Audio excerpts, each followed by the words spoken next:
Pois é em relação ao meu medo das câmeras, das lentes, né? Porque de vez em quando todos os olhos olham pra mim de lá do fundo da escuridão, querendo que eu seja um herói.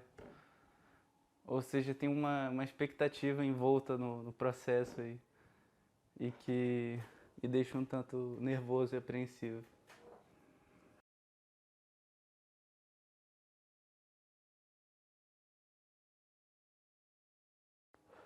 O início de todo esse processo de conceituação do álbum, do que ele viria a ser, na verdade não foi uma coisa muito deliberada, simplesmente aconteceu e fluiu e quando eu vi, eu tinha um conceito no fim das contas, entendeu? Porque as canções e as letras, de modo geral, se conectavam. Tinha um elo ali muito claro e que embora seja uma coisa assim, talvez até muito subjetiva e abstrata, tá ali. Eu sei que existe um elo conectivo muito forte e, e que está expresso ali nas canções. Que é essa questão do acometimento da doença psicológica, né? É uma coisa que tem relação com o nosso contexto epistemológico atual, assim, da pós-modernidade. É uma coisa muito comum, a minha geração tá cheia de problemas psicológicos, de saúde mental nesse âmbito, assim, né? E esse álbum expressa muito isso, né? Um ambiente mais frutífero para o florescimento dessas ideias, né? Tanto porque foi onde floresceu todo o auge dos meus problemas, né? Que estão expressos aqui de uma maneira abstrata, metafórica às vezes. Mas assim como é aqui onde eu faço todas as minhas reflexões, né? E chego às minhas conclusões e penso as coisas, aqui também eu expresso a consequência disso. A consequência disso é a canção. Então tem o fato objetivo ali que é o vivendo uma situação de acometimento mental, porque eu sou um sujeito que tem depressão, que já teve diagnóstico de fobia social, cheio de toques, cheio de coisas assim, tanto é que vocês convivendo em estúdio já talvez perceberam algumas coisas. E acho que nada mais natural também de que aqui seja um ambiente da minha produção intelectual, né? De música, de arte, de modo geral.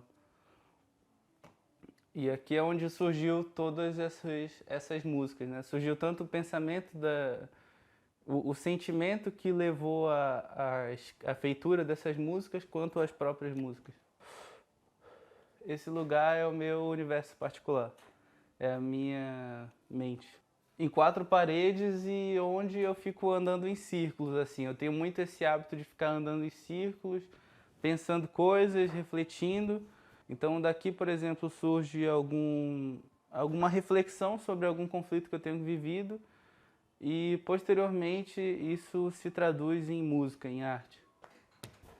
É, acredito que o que facilitou talvez o processo de vislumbrar o que vai ser o produto final foi o fato de eu ter começado a estudar produção também, no meio do processo. Assim, comprei um curso, vi várias videoaulas e fui produzindo. Assim, eu fiz toda a pré-produção aqui em casa, aqui no meu quarto mesmo, já vendo como ficava. Eu já gravei direto no software, no computador, né? E vendo como isso soava, entendeu? E aí eu cheguei no estúdio com as coisas prontas só para serem reproduzidas e ainda assim existem certas dificuldades, porque nem tudo que soa bem aqui ou que não soa bem aqui soa exatamente igual no estúdio. Então tem essas mudanças, assim, essas diferenças. A escolha do produtor foi por conta de um disco que eu já tinha aqui há muito tempo, que era da banda Necrote, uma banda de metal daqui de Manaus, né, de thrash metal. E eu fiquei encantado com a produção e principalmente porque a produção tinha sido feita majoritariamente aqui, gravada no estúdio do Beto, né, do Beto Montresol. E eu gostei do som de gravação e eu pensei que lá seria o melhor lugar para eu fazer a captação das guitarras, de tudo, né, do meu disco. Dos músicos foi muito por acaso, entendeu? Foi bem o destino mesmo me ajudando nesse processo. Digamos assim, é o sonho de todo guitarrista tocar num Marshall, numa Gibson, e equipamentos que são lendários assim na história do rock. E a gente chega no estúdio e tem esses equipamentos, você ouve o som, ouve aquela diferença do que é fazer o negócio em casa. Isso tudo é muito emocionante, assim, né? Porque todos aqueles equipamentos, todas aquelas coisas são muito significativas, assim, tem a ver com a história da música mesmo, né? E a dificuldade é justamente que esses equipamentos, eles proporcionam uma fidelidade tão grande que explicitam muito mais facilmente os erros. E talvez a falta de pegada que você tem quando está tocando em casa, ela é muito mais evidenciada, assim. É como se fosse uma lupa sobre todos os erros e imperfeições que você tem normalmente, que não percebe num contexto de ensaio, de treino caseiro e tal. O começo do processo foi um pouco conturbado, porque teve a questão da gente chegar no estúdio e ver que talvez a gente não poderia começar imediatamente a gravação por conta assim de não ter certeza do arranjo, né? Porque eu fiz os arranjos todos em casa no MIDI e eu simplesmente falei pro baterista, olha, chega lá e dá a tua versão do que é esse MIDI que tu ouviu, porque eu não sou um baterista, né? Então não vai estar perfeito. Existe uma ideia do que é para ser, mas ainda não é a ideia final. A ideia final tu é que vai dar. E nessa de deixar totalmente por conta dele, às vezes tinha umas incongruências ali com o que eu queria. E quando a gente chegou, não deu para simplesmente gravar e deixar aquilo mesmo, né? E a gente tem que voltar para casa, refazer todas as baterias. Eu fiz tanto com o Beto quanto com o Andrew, que foi quem tocou o Andrew Dias, né, que tocou bateria no disco. A gente refez todos os arranjos e refez assim de uma forma definitiva. O que a gente criasse a partir de então ficaria no disco. Aí a partir daí tudo fluiu. Então tem sido engrandecedor, né, nesse âmbito técnico da coisa. E acho que criativo também, né? Porque o Beto ele não deixa de dar as suas considerações ali sobre os arranjos. Talvez isso aqui não encaixa tanto, tá chocando.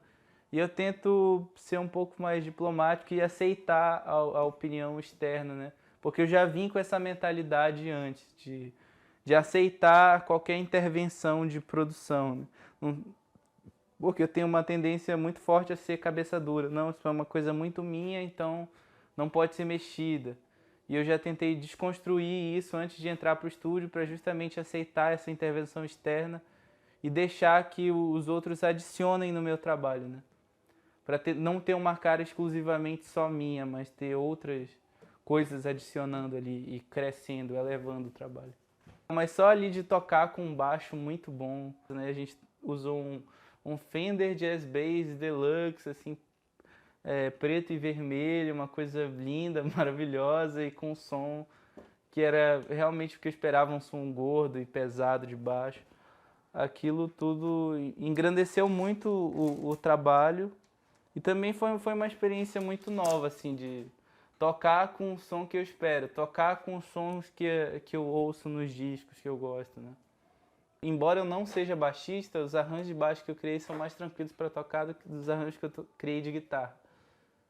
Que, novamente, aquela questão dos equipamentos, dos amplificadores de estúdio. O amplificador valvulado, ele evidencia todos os seus erros, sua falta de pegada, que em casa a gente não percebe, em contexto de ensaio não percebe, e aí chega no estúdio, tá tudo ali gritando na sua cara, olha, você não tem uma pegada tão boa assim, você toca 10 anos, mas ainda toca essa merda aí. É bem que isso. Eu falo dos excessos, das coisas ruins, tá? Tipo, das experiências negativas com drogas, com procrastinação, com depressão, com todo esse tipo de coisa. Isso está expresso no álbum, não de maneira direta, mas abstrata, e que passa muito essa ideia do que é. E eu descobri isso como uma tentativa assim de defesa, né, pô? Ou de defesa ou de de uma maneira de encontrar autoconfiança, assim, na religião, assim, de ter um medalhão que me proporciona sorte, por exemplo. Esse aqui é um colar de proteção, pô. Entendeu? Eu uso isso, eu fico mais tranquilo, eu fico mais apto a fazer minhas coisas, né? Só não posso usar agora porque eu tô bebendo. E tem essas regras, né? Isso tudo pra mim são sintomas de coisas que eu adquiri ao longo da vida, né? E que eu quero superar pessoalmente, mas que artisticamente acho que há males que vêm para bem, né? Essas coisas acabaram me inspirando artisticamente e sendo ali o fundamento para eu criar minhas coisas. Assim. Tanto é que é muito latente esse tema de tristeza, de ansiedade, de conflitos pessoais. Tudo isso acabou virando a musa inspiradora, assim, o objeto de inspiração de tudo que eu faço. Eu gostaria que a minha música, que a minha arte chegasse como uma forma de alento, digamos. Eu também sinto essas coisas e essa é a mensagem que eu quero passar primeiramente. Mas acho que, além disso, é ter como objetivo a expressão e a expressão desses sentimentos, né? Você ter alguma coisa que diga por você claramente, que descreva determinados sentimentos.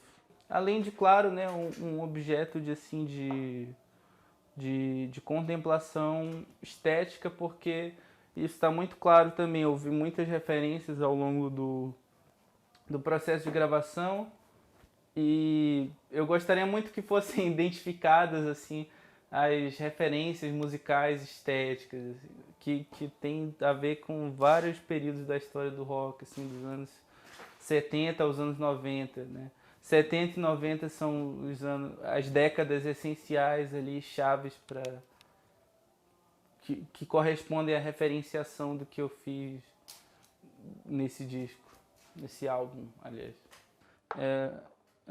Tanto estilisticamente, instrumentalmente, tem bastante essa influência do emo, tem influência de um indie rock também mais melancólico, do pós-punk, que tem ali uma convergência com o movimento gótico.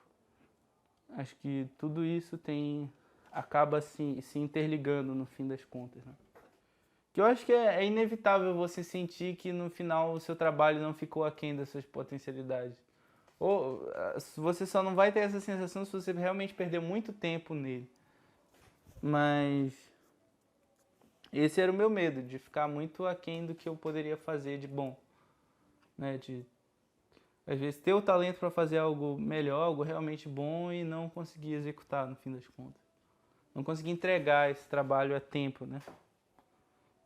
Eu acho que é uma apreensão também ligada com o cansaço, pô, porque essas músicas já foram ouvidas milhões de vezes no processo de pré-produção, são novamente ouvidas no processo de gravação individual de cada instrumento. Então eu já estou pensando no próximo disco, numa próxima manifestação da minha arte, né? Acho que é isso, é um estado de cansaço e exasperação e ânsia pelo novo, porque vai ser novo para quem vai ouvir pela primeira vez, né? Mas para mim já é uma coisa mais do que velha e defasada, obsoleta e mais do que conhecida, assim, em todas as suas minúcias.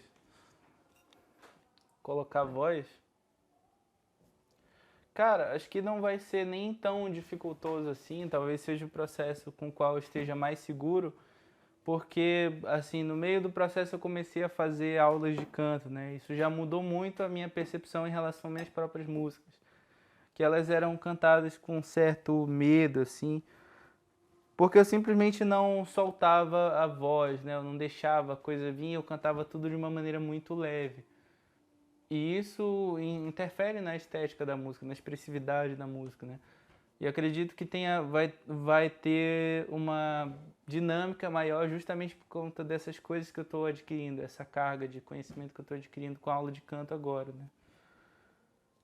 Então, é simplesmente o que eu estou me sentindo mais seguro. Ironicamente, porque é a coisa que eu menos estudei de todos os instrumentos na vida. mas pelo menos é o que eu estou mais confiante de antemão, assim. Porque dos outros, como eu já tinha um certo tempo de experiência, eu já tinha muito claras as minhas inseguranças e os meus defeitos ali no momento. No canto é uma coisa simplesmente que eu não estou exatamente começando agora, mas eu estou estudando canto no momento muito próximo à gravação desse disco. Então, talvez eu ainda não reconheça muito as minhas falhas e eu não crie tantas inseguranças assim para o momento. Eu acho que é fruto primeiramente de uma idealização muito pessoal e individual que foi se desenvolvendo ao longo dos anos, né? Então é como se fosse assim o meu universo particular exposto de uma maneira nua e crua. Assim como é esse álbum, apesar de abstrato, muito metafórico, às vezes não parece muito claro em relação ao que está dizendo, mas é uma exposição desse universo particular meu que eu quero expor e que a partir do momento em que eu jogar isso para o mundo, ele não é mais particular e nem, não é mais nem só meu, mas ele é essa coisa da qual ele mesmo diz, né? Essa coisa da qual ele se debruça.